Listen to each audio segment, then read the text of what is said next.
Shanghai تعاون تنظیم کا سربراہی اجلاس آج ختم ہوا۔ پاکستان کے لیے اجلاس کتنا اہم تھا اس کا اندازہ اس بات سے لگایا جا سکتا ہے کہ اس میں 8 ممالک کے سربراہان نے جو اس میں شریک ہوئے۔ وزیر اعظم شہباز شریف صاحب نے اپنے افتتاحی خطاب میں عالمی مالیاتی ڈھانچے اور تجارتی نظام کی اصلاح پر زور دیا۔ ان کی گفتگو میں زور SCO ممالک کے درمیان رابطوں اور علاقائی امن و استحکام پہ رہا۔ انہوں نے مستحکم افغانستان کی اہمیت کا ذکر بھی کیا اور عالمی برادری سے مطالبہ کیا کہ انسانی بنیادوں پر افغانستان کی مدد کو آئے تاکہ اس کی سرزمین جو ہے وہ پڑوسیوں کے خلاف دہشت گردی کے لیے استعمال نہ ہو۔ اختتامی سیشن میں شہباز شریف صاحب نے فلسطین پر اسرائیلی جہاز اٹھایا اور عالمی برادری پر اس بربریت کو روکنے کے لیے زور دیا۔ انہوں نے کہا کہ مشرق وسطیٰ میں پائیدار امن کے لیے آزاد فلسطینی ریاست کا قیام جو ہے وہ ضروری ہے۔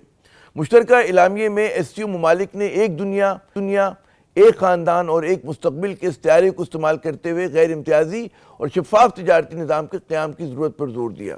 فورم نے یک طرفہ طور پہ جو تجارتی پابندیاں جو لگائی جاتی ہیں اس کی مخالفت کی اور انہیں ورلڈ ٹریڈ آرگنائزیشن کے قوانین کے خلاف کہا۔ تنظیم کے جو رکن ممالک ہیں ان کے درمیان سیاست، سیکیورٹی، تجارت، معیشت، سرمایہ کاری اور ثقافت کے شعبوں میں تعاون بڑھانے پر بھی زور دیا گیا۔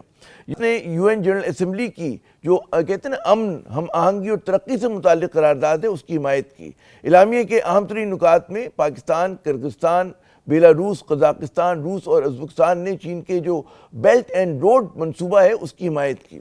SCO اجلاس اور اس کے اثرات پر بات کرنے کے لیے ہمارے ساتھ موجود ہیں بین الاقوامی امور کی ماہر معروف تجزیہ کار ہما بقائی صاحبہ۔ ہما بقائی صاحبہ، سب سے پہلے تو یہ بتائیے کہ SCO کا اجلاس ختم ہوا، دنیا میں 2 بڑے کانفلکٹس ہو رہے ہیں۔ ایک فلسطین کا ہم دیکھ رہے ہیں کہ جو مشرق وسطیٰ سلگ رہا ہے اس وقت، پھر یوکرین رشیا کا، اس کے حوالے سے کوئی آپ کو چیز نظر آئی اس کے اعلامیے میں؟ میرے خیال ہے جو جوائنٹ کمیونیکے آیا ہے اس میں یہ کہا گیا ہے کہ اس کو انکنڈیشنل ختم ہونا چاہیے، لیکن آپ انٹرسٹنگلی صرف مڈل ایسٹرن کانفلکٹ کا ذکر تھا اور یوکرین رشیا وار کا کوئی ذکر نہیں تھا۔ یہ بالکل اس طرح ہے کہ جب ویسٹرن آرگنائزیشنز کا نیریٹو ہوتا ہے تو اس میں یوکرین رشیا کی بات ہوتی ہے اور مڈل ایسٹ کی بات نہیں ہوتی۔ تو اسی طرح جب گلوبل ساؤتھ سے کمیونیکے آیا اور شہباز شریف صاحب نے بات کی، انہوں نے مڈل ایسٹرن کانفلکٹ پہ تو 2 لائنر دیا لیکن یوکرین وار کا کوئی ذکر نہیں تھا۔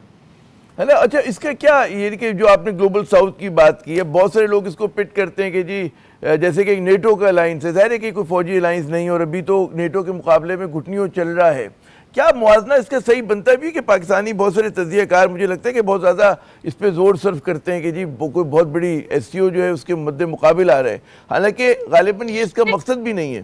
جی نہیں جی، بالکل نہیں ہے۔ جو اس کا اوریجنل بلو پیپر ہے وہ تو ہے گڈ نیبرلی ریلیشنز، اور جو سٹیٹڈ پلرز ہیں وہ ظاہر ہے ٹیررزم، کنیکٹیوٹی، ٹریڈ اور کلائمیٹ ہے، یہ سٹیٹڈ پرنسپلز ہیں۔ لیکن بہت لوگوں کا خیال جو اس کو ایک نیا نام اس وقت مل رہا ہے the NATO of the East, وہ اس لیے ہے کہ اگر آپ اس کی ممبرشپ دیکھیں تو ایک تو ظاہر ہے led by China, US China conflict اس وقت ہر چیز کے بیک ڈراپ میں آپ کو نظر آتا ہے۔ دوسرا جو کنٹری سینکشنڈ ہے، they come together, Iran, Belarus, Russia, یہ جتنی بھی کنٹریز امریکہ سے سینکشنڈ ہیں وہ ساتھ آ کر جڑ گئی ہیں، اور پھر یہ سب کنٹریز جو ہیں ان کا اب افغانستان کے ساتھ ایک نیا تعلق بنا۔ ایران کا آپ دیکھ لیجئے ٹریڈ والیومز اوپر چلے گئے ہیں، رشیا نے ان کا ٹیررسٹ سٹیٹس ختم کر دیا، چائنا نے ان کو ڈی فیکٹو ریکگنیشن دے دی، اور پاکستان نے بھی آج اس بات کا ذکر کیا کہ جو افغانستان کی زمین ہمارے خلاف استعمال ہو رہی ہے وہ صرف ہمارا نقصان نہیں ہے، وہ صرف بلوچستان کا مسئلہ نہیں ہے، وہ China Pakistan economic corridor, one belt one road initiative اور خطے میں کنیکٹیو۔ جی میں بس ایک جملہ کہوں گی، جو آپ نے کہا کہ کیوں ہم اس کو نیٹو آف دا ایسٹ کہہ رہے ہیں، ہر لمحے یہ خوف ہے کہ ایران کے ساتھ کیا ہو سکتا ہے۔ آپ کو پتہ ہے کہ جو ایران سے ریپرزینٹیشن تھی وہ جب زیادہ لیبنن میں حالات خراب ہوئے تو انہوں نے سمٹ نہیں اٹینڈ کیا، وہ واپس چلے گئے۔ تو اگر صف بندیاں ہوتی ہیں دنیا میں تو پھر اس آرگنائزیشن کا کردار یقینی طور پر سامنے آئے گا، بالخصوص اس لیے کہ رشیا اور ایران کا ایک زبردست نیکسس ہے. ایران نے رشیا کو میزل سپلائی کیے ہیں یوکرین میں استعمال کرنے کے لیے, اور ایران اگر اب کھلی جنگ میں جاتا ہے اسرائیل کے ساتھ تو مجھے لگتا ہے کہ رشیا سے سپورٹ آئے گی, اور رشیا کے پاس اب اس کی چیئرپرسن شپ بھی چلی گئی ہے. اچھا لیکن ایک اس میں میں خطہ کلامی کہہ رہا ہوں کہ یہ جو اتحاد ہے یہ مونولتھ نہیں ہے نیٹو کی طرح, برعکس نیٹو کے برعکس اس میں بہت زیادہ انٹرنل کنٹرڈکشنز ہیں. بھارت جو ہے وہ 2 کشتیوں کا سوار ہے, وہ کوارڈ کا بھی ممبر ہے, وہ جناب امریکہ سے بھی اس کے بڑے قریبی تعلقات ہیں, اسٹریٹجک ان کا ریلیشن شپ بنا ہوا ہے.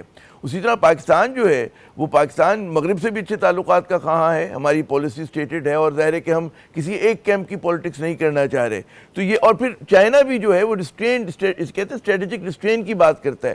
تو یہ بات کرنا ہے کہ جی اگر یہ کھلم کھلا فرض کریں سفارائی ہوتی ہے اس میں ایس سی او کا کوئی کردار ہوگا, تو میرے خیال میں بہت قبل از وقت نہیں ہے کہنا. یہ دیکھیے اگر ہم کسی گلوبل کانفلکٹ کی طرف خدا نہ کریں اور یہ کانفلکٹ سی لینز پہ انفولڈ ہوتا ہے تو چائنا کا ڈائریکٹ انٹرسٹ امپیکٹ ہوتا ہے, چاہے وہ کیبلز ہوں جو سی کے نیچے ہیں, چاہے وہ سی لینز ہوں جہاں سے انرجی موومنٹس ہوتی ہیں. تو چائنا بائی ڈیفالٹ اس جنگ میں گھسیٹا جائے گا اگر خدا نہ کرے اس طور کی اسکیلیشن ہوتی ہے, بالکل اس طرح جس طرح مڈل ایسٹرن ایسکیلیشن کی وجہ سے آج ایران جنگ کا ڈائریکٹ حصہ ہے. ایران نے تو پورا ایک فریم ورک بنایا تھا کہ جنگ اس کی دہلیز سے دور رہے. حماس, حزب اللہ, ہوٹی, ان سب کو کھڑا ہی اس لیے کیا تھا, ان کا پورا جو کانسٹرکٹ تھا کانفلکٹ کو ہینڈل کرنے کا وہ یہ تھا کہ جنگ ایران سے دور رہے. اچھا اس سے پہلے کہ میں وقفے پہ جاؤں ایک اور سوال, پھر ہم یقیناً پاکستان اور بھارت بھی ڈسکس کریں گے. امریکہ کس نظر سے, یا مغربی جو کیمپ ہے وہ کس نظر سے ایس سی او کو دیکھ رہا ہے؟ جو ہمارے یہاں مطلب ہے بعض لوگ جو جس طرح سے دیکھتے ہیں کہ جی اینٹی ویسٹ ہے, یہ کیا وہاں بھی یہی تاثر ہے, ان کے لیے کسی اس کی بات ہے, کنسرن کی بات ہونی چاہیے ہے؟ 200% ہے جی. آپ سے جیسے میں نے ابھی گزارش کی, بیلاروس کو انہوں نے سینکشن کیا کیونکہ بیلاروس نے ساتھ دیا رشیا کا یوکرین پہ حملہ کرنے کے لیے. ایران سے آپ کو تعلقات واضح طور پہ پتہ ہے, رشیا کے ساتھ جو صورتحال ہے وہ بھی آپ کو پتہ ہے, اور چائنا بے شک اسٹریٹجک ریسٹرینٹ کا مظاہرہ کرتا ہے, لیکن امریکہ اس وقت چائنا کو اپنا مد مقابل سمجھتا ہے, بلکہ اب اس سے کہنے لگا ہے کہ ہماری یونیپولارٹی کو اور لبرل آرڈر کو سب سے بڑا تھریٹ ہی چائنا سے ہے. تو ویسٹ میں تو اس کو بہت پازیٹیولی نہیں دیکھا جاتا. اور آپ نے کہا کہ کچھ سٹیٹس جو ہیں ان کا آئیڈیولوجیکل ڈفرنس ہے, تو جو جوائنٹ آیا ہے اس میں آپ کو واضح طور پہ نظر آتا ہے کس ایک سٹیٹ کا نام نہیں تھا, صرف انڈیا کا نام نہیں تھا جوائنٹ کمیونیکے میں, اور صرف انڈیا میں خطہ کلامی کروں. ایک وقفہ لیتے ہیں, وقفے کے بعد ناظرین جب دوبارہ ہم حاضر کریں گے کچھ پاک بھارت تعلقات پہ بھی, ہمارے ساتھ رہیے گا.